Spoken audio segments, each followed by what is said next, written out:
Si Jesús es quien dice ser, ¿qué debemos hacer? Creer en Él, obedecerlo, servirle, proclamarlo, conocerlo, seguirlo y amarlo. Nada en esa lista es aburrido. Más bien el hecho de saber quién es Él debería impactar cada aspecto de nuestras vidas.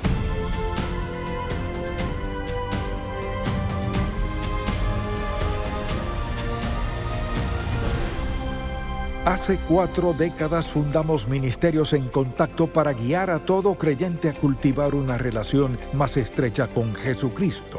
Con los años hemos visto la grandeza de Dios, su amor y su bendición de formas tan maravillosas que queremos que todo el mundo conozca al Señor. Así que abramos la palabra de Dios y busquémoslo juntos. Hoy en el programa En Contacto, ¿quién es este hombre llamado Jesús? Quisiera contestar una pregunta. ¿Quién es este hombre llamado Jesús? La gente se ha preguntado eso desde que salió del taller de carpintería, hace unos 2000 años. Hacen esa pregunta. ¿La gente lo odia o lo ama? ¿Lo ignoran o lo siguen hasta la muerte?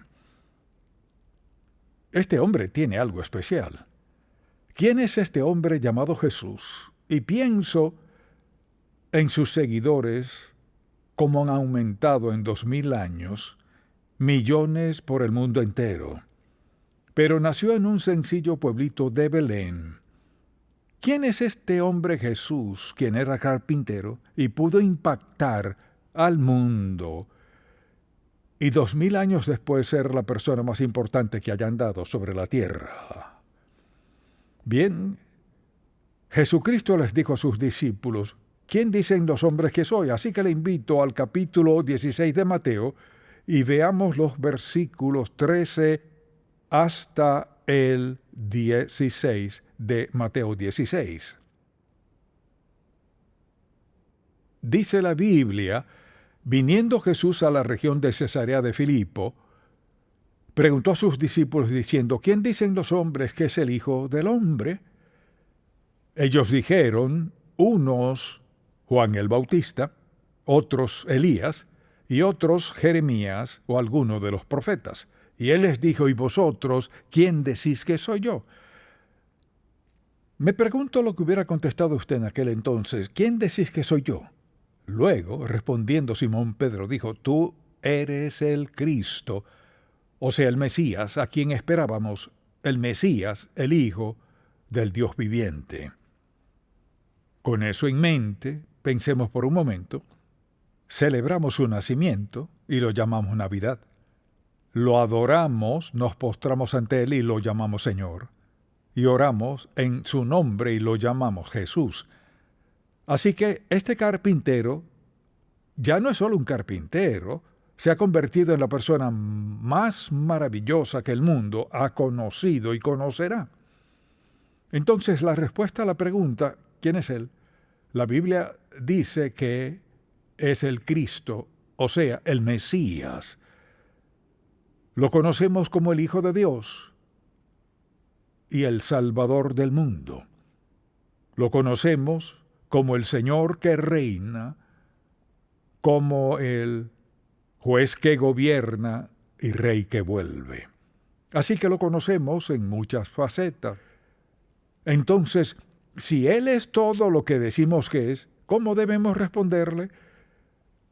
Debemos creer en Él, obedecerlo y seguirlo.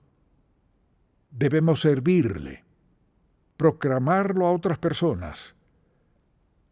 Debemos conocerlo mediante la palabra de Dios, seguirlo y amarlo. Es un gran desafío. Si Jesús es quien dice ser, ¿qué debemos hacer? Creer en Él, obedecerlo, servirle, proclamarlo, conocerlo, seguirlo y amarlo. Nada en esa lista es aburrido. Más bien el hecho de saber quién es Él debería impactar cada aspecto de nuestras vidas. Conocerlo, obedecerlo, seguirlo, amarlo. Alguien dirá, ¿por qué? Debido a quién era. ¿Quién era él? El profeta, el maestro, era sanador y era el Mesías. ¿Cómo pudo haber sido carpintero por unos 30 años y luego de pronto ser todo eso? Porque siempre había sido todo eso. Así pues, al pensar en eso, debemos preguntarnos, ¿cuáles son sus atributos? ¿Qué tiene él que nos hace decir, pues en verdad así era Jesucristo? Y pienso en la gente que lo niega y en quienes no creen en él, lo poco que saben de él. Ni siquiera saben lo que ya hemos dicho. Solo lo ven como un maestro, como un hombre religioso, dicen que era carpintero, profeta, pero en verdad, ¿cómo era? Entonces pensemos en sus atributos. Y el primero la mayoría no lo entenderá, pero el apóstol Pablo lo dijo muy claro y podría darle versículos para todos estos, en especial este, y es que cuando consideramos en realidad quién es Él, la Biblia dice en Colosenses que fue el Creador. Escuche esto. Él es la imagen del Dios invisible, el primogénito de toda creación, porque en Él fueron creadas todas las cosas, las que hay en los cielos y las que hay en la tierra, visibles e invisibles, sean tronos, sean dominios, sean principados, sean potestades, todo fue creado por medio de Él y para Él. ¿De quién hablan? ¿Cómo podría ser todo lo demás y a la vez ser el Creador? Bueno, la Biblia también dice que Él es omnipresente. Está en todo lugar. O sea que si Él es omnipresente, irá a casa con usted hoy, salió con usted esta mañana, porque Él mora en su corazón. Al aceptarlo como su Salvador personal, estará con usted por siempre y siempre. Entonces, la pregunta, ¿dónde está? Él es omnipresente. Es omnipotente, tiene todo poder. No hay nada que no pueda hacer, no comete insensateces, hace lo que encaje con su carácter, con nuestras necesidades, y lo que sea conforme a la voluntad, propósito, el plan del Padre. Él es omnipotente, es omnisciente, todo lo sabe. O sea, no tenemos secretos. Cuando nos postramos de rodillas a orar y quizás haya algo que deberíamos confesar y pensamos, no quiero decir eso, Él ya lo sabe, pues lo sabe todo. Asimismo, gracias a Dios es misericordioso. ¿Cuántas veces apelamos a su misericordia? Dios es justo. O sea, en ningún momento tenemos que preocuparnos de que nos fuere a tratar mal o no. Sin duda no queremos que nos dé lo que merecemos, yo no. Queremos que nos dé misericordia, amor y gracia. Pero Dios es justo, o sea, siempre hace lo correcto, lo divino, en toda circunstancia de la vida. No siempre entiendo lo que hace, pero es justo, no comete errores. Es más misericordioso de lo que en verdad merecemos. Es Dios de gran misericordia. Y es eterno. ¿Cómo siendo eterno pudo haber nacido de una mujer? ¿Cómo siendo eterno vivió 30 años? ¿Cómo siendo eterno murió en la cruz y resucitó? ¿Cómo puede ser eterno? Bien, vayamos a Génesis capítulo 1, versículo 26, donde la Biblia dice, entonces dijo Dios, hagamos al hombre a nuestra imagen. ¿A quién se refiere con nuestra? Los ángeles no eran creadores. No hubo otra persona. Dios Padre, Hijo y Espíritu Santo. Jesucristo fue una de las 3 personas de la divinidad que creó el mundo. Desde luego, Él fue sin pecado. ¿Conoce a alguien así? ¿Algún voluntario que quiera sumarse al grupo? No lo creo. Él fue sin pecado, Hijo de Dios, quien es el Creador justo, misericordioso y mucho más, y a la vez es humano. Eso es lo que me encanta. Señor Jesús, siendo humano me entiendes. Siendo humano ves mis flaquezas, fallas y errores. Siendo ser humano ves mi humanidad. Gracias a Dios que Él no solo es justo y misericordioso, nos entiende porque había suficiente humanidad en Él, que creció como niño tal como nuestros hijos en casa, solo que fue perfecto y sin pecado alguno. Piensa en esto. María y José nunca tuvieron que usar una vara. Nunca. Nunca necesitaron una correa. ¿Por qué? Porque Jesús era el Hijo perfecto de Dios desde antes de nacer, cuando era niño y cuando era hombre. Asimismo era deidad, era Dios. Con todos esos atributos, quizás alguien diga, ¿quién es este hombre llamado Jesús? Si solo decimos que fue un bebé nacido en Belén, lo hemos perdido. Él es todo lo que hemos mencionado y aún no hemos terminado, y ni siquiera tengo tiempo de profundizar como quisiera, pero le diré lo suficiente para que no lo olvide. ¿Quién es este Jesús? Estos son sus atributos. Y desde luego, un atributo que hoy es un tema teológico es que fue nacido de una virgen. Ahora escuche bien. Uno de los indicios de que alguien está alejándose de la palabra de Dios es que menosprecie la idea de que Jesucristo nació de una virgen, o dicen, eso no es importante, si no lo fuera, no habría nacido de una virgen.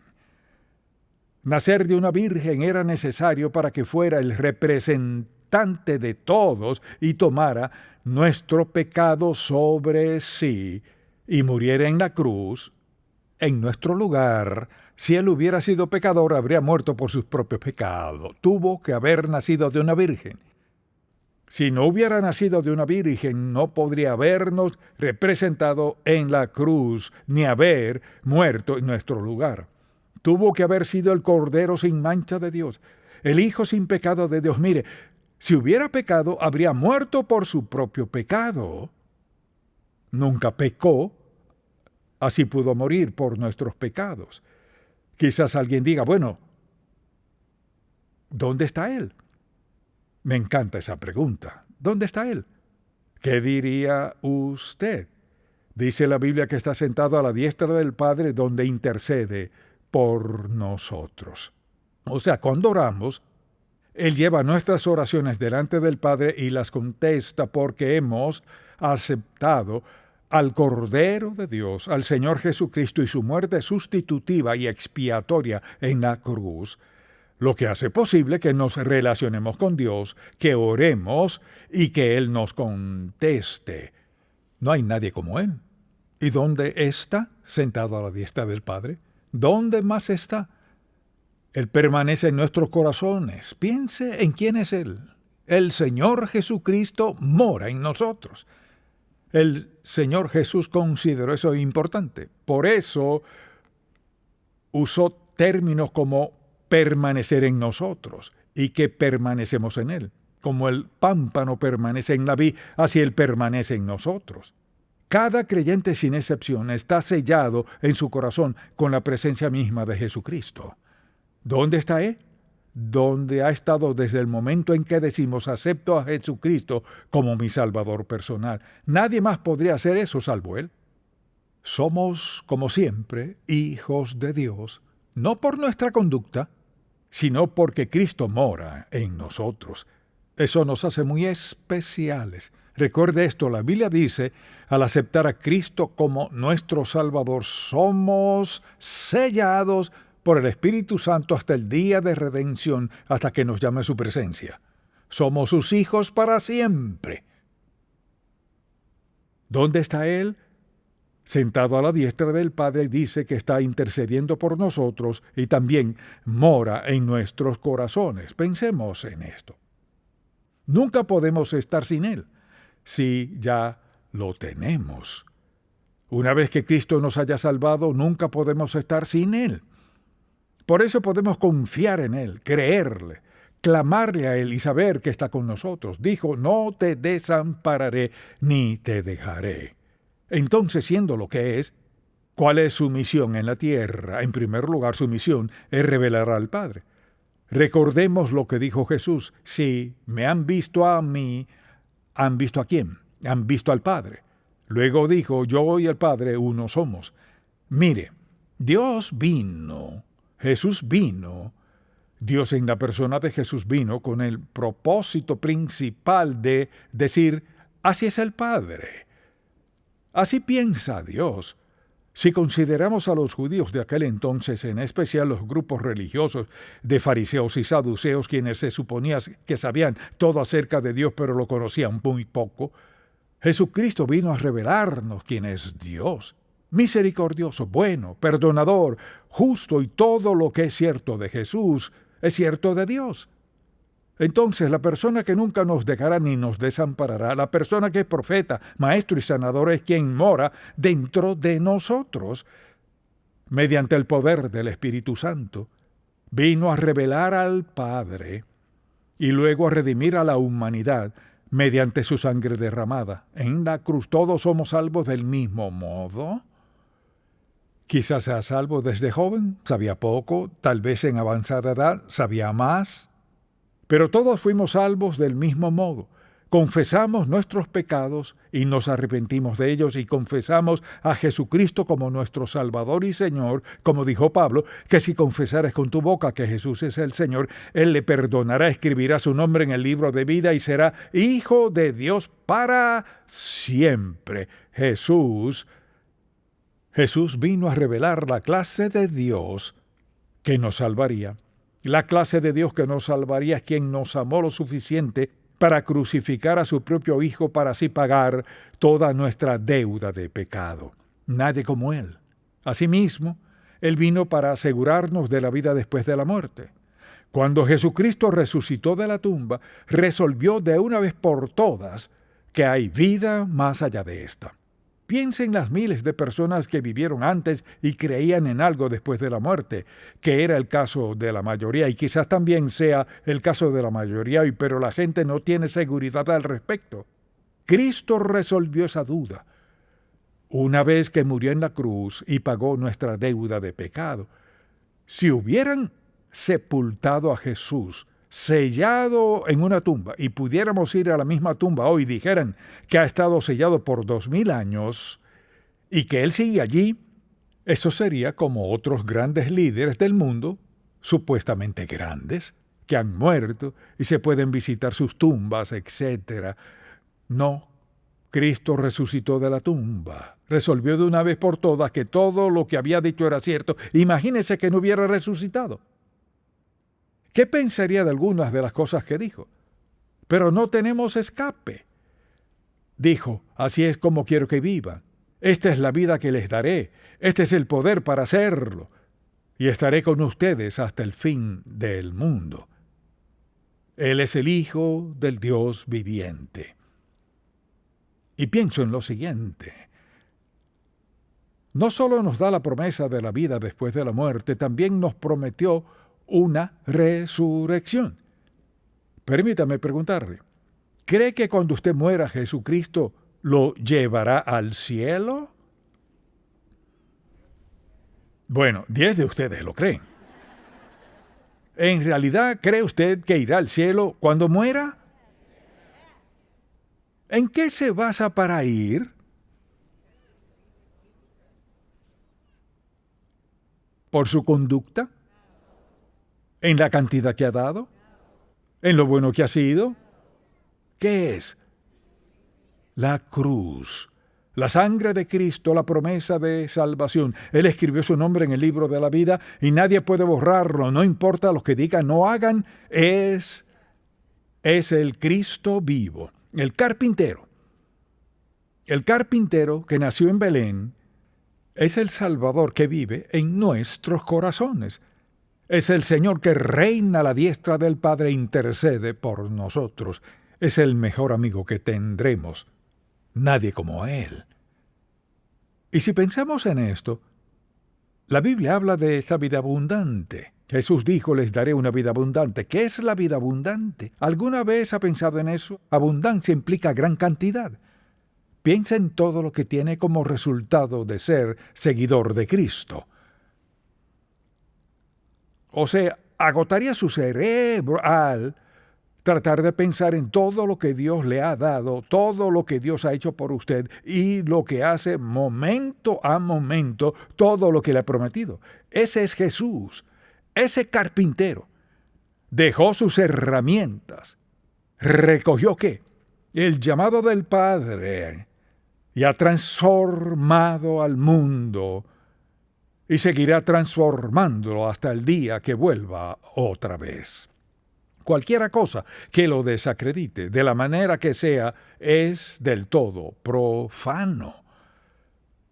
Desde luego, ¿quién dijo Jesús que era? Seguro puede mencionarlos todos. Comencemos con: Él es el buen pastor, ¿cierto? Él es el pan de vida. Él es la vid. Habla de eso en Juan capítulo 15. Dice: yo soy el camino, la verdad y la vida. Nadie viene al Padre sino por mí. Dijo: yo soy la luz del mundo y soy la puerta. No hay nadie como Él.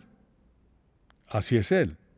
Al pensar en su nombre, lo llamamos Jesús, el Mesías, etc.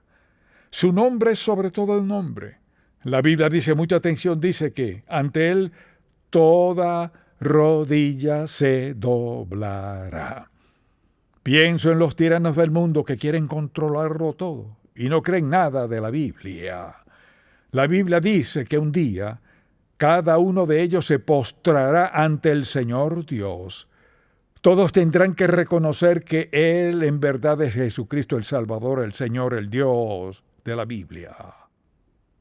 El nombre que toda lengua confesará. La Biblia dice, toda lengua confesará que Jesucristo es el Señor para gloria de Dios. Dicen las Sagradas Escrituras que es el único nombre en que podemos ser salvos. Un nombre dado por un ángel, indicado por su misión en la tierra, el libertador. Y toda la historia, piénselo, todas esas grandes personalidades. Pero ¿no es interesante que la historia se haya dividido por él antes de quién? De Cristo, después de Cristo? Todo el tiempo. No hay nada ni nadie que se compare con él. Y la Biblia dice que él es el Hijo unigénito de Dios. El Hijo unigénito, no hay nadie como Él. Es uno con el Padre. Piensa en esto. Pienso en quienes hacen alarde de cuántos libros han escrito y de lo que han hecho. Mire, Jesucristo nunca escribió un libro. Él es el tema del libro más grande. Nunca compuso una canción. Es el tema de miles y miles de canciones. Nunca fue dueño de una casa, pero fue a prepararnos una. Nunca ha viajado más de 160 kilómetros de donde vivía. ¿Cree que viajó mucho? El mundo entero estaba en su presencia. Practicó medicina sin tener licencia. Es el gran médico sin pastillas ni inyecciones.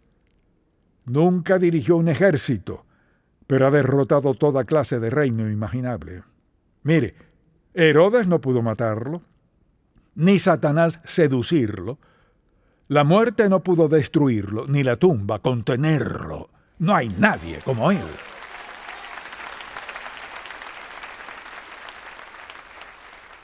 Piense en todos los nombres que se le dan en la Biblia. Él es el Rey de Reyes, Él es el Hijo de Dios, es el Cordero de Dios, la Rosa de Sarón, el Señor de Señores, el gran sumo sacerdote, la estrella de la mañana, el príncipe de paz, admirable consejero, Emanuel, el Verbo de Dios, el profeta, el Alfa y la Omega. ¿Qué le parece ese nombre? Ese es Jesucristo. Todos esos nombres describen algo bien de su carácter, sus atributos o su misión. Ahora, quizás esté sentado aquí y no es creyente. ¿Cree que algún día morirá e irá al cielo porque ha sido bueno? No. Nuestro Padre Celestial envió a su Hijo a la cruz a morir, a dar su sangre en la crucifixión más atroz. Derramó su sangre y así pagó por nuestro pecado mediante la muerte de su Hijo. Hay un solo camino al cielo. Cristo dijo, yo soy el camino, la verdad y la vida. Nadie viene al Padre, sino por mí.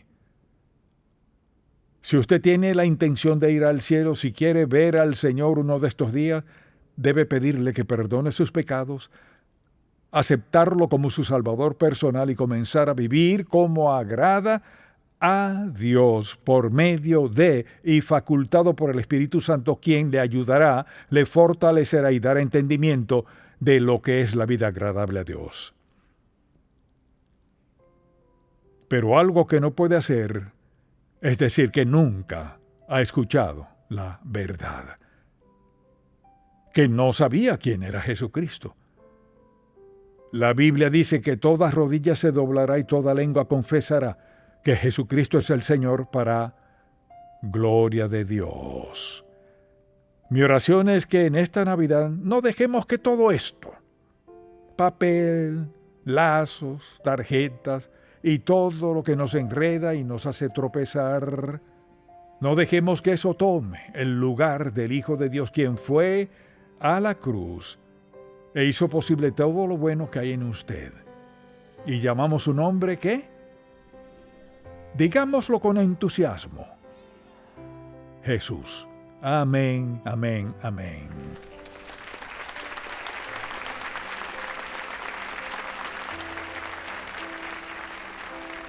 Padre, gracias por tu amor hacia nosotros, que lo expresamos a diario,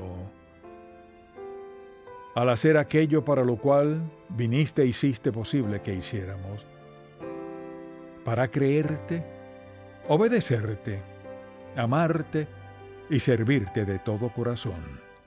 Oramos en su maravilloso nombre. Amén. Si este programa ha sido de bendición para usted, por favor, visite encontacto.org. ¿Cuál es la voluntad de Dios para mi vida? ¿Qué podría yo llegar a ser? ¿A dónde debo ir? ¿Qué podría lograr? El Dr. Charles Stanley contesta estas preguntas en su libro Cómo alcanzar su mayor potencial para Dios. Si mi vida debe ser de lo mejor, si he de lograr lo mejor, alcanzar lo mejor, llegar lo más lejos en la vida, necesito conocer el plan de Dios para mí. Para adquirir este libro, llámenos o visite encontacto.org.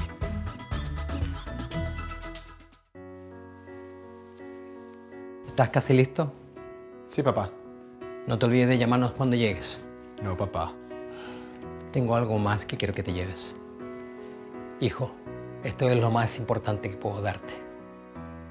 Dios solo quiere lo mejor para ti. Quiere que pases tiempo con Él todos los días. Así lo haré, te lo prometo. Estoy muy orgulloso de ti.